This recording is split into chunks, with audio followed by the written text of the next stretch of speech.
remember when James Gunn was fired from Disney and every person from Guardians was like, we are not doing Guardians 3 without James Gunn. But while they figured their stuff out, James Gunn went over to DC, made the Suicide Squad, which was awesome, and they're like, hey, we're going to give you a TV show on HBO Max. Makes this show, and obviously they rehired him from Guardians 3, which he's now doing. James Gunn is just the master at work.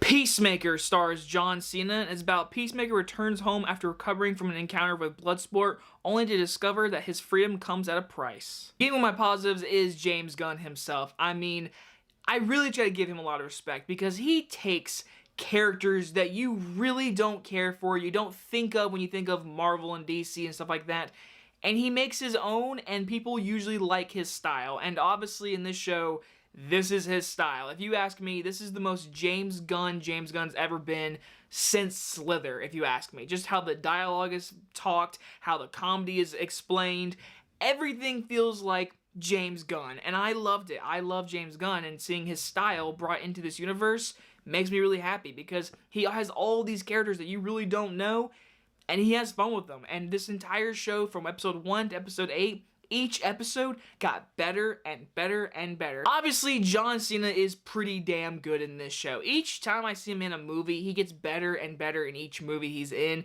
And with Suicide Squad, I thought he was really good in that movie. And getting his own show, he's the best character. I mean, talk about character development. Each character gets great development throughout the entire show, especially Danielle Brooks' character.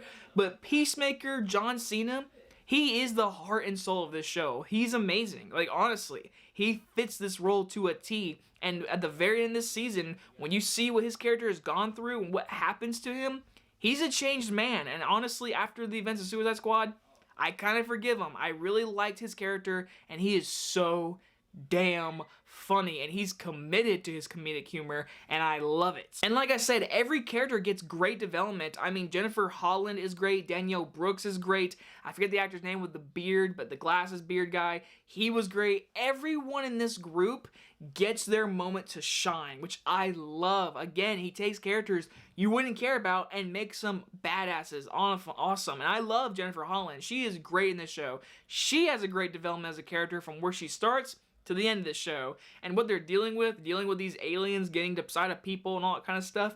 It's insane stuff, but I truly just love the difference this show is from any other movie or superhero show we've seen. It's because James Gunn knows, hey, we don't want to see the same thing over and over, and that's what he does with the show. It's different. Each episode, I didn't know how it was going to end. I was like, oh, and it sucked because I watched it weekly. I was like, man, I want to watch the next episode, like, right now. One character I haven't really talked about yet is because I was saving him for this, Vigilante.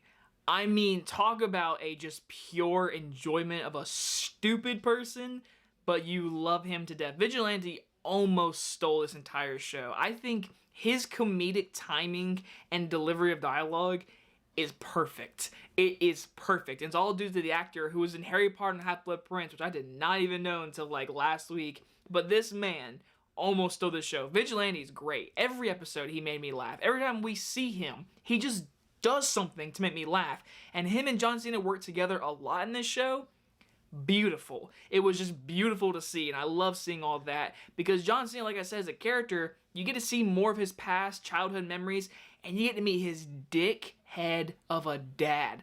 Wow. I mean, this is a hated character. I mean, talk about a racist, homophobic, everything you can think of that's a bad person is his dad. And it's truly, I mean, you hate his dad. His dad is an awful person. You want him to die immediately.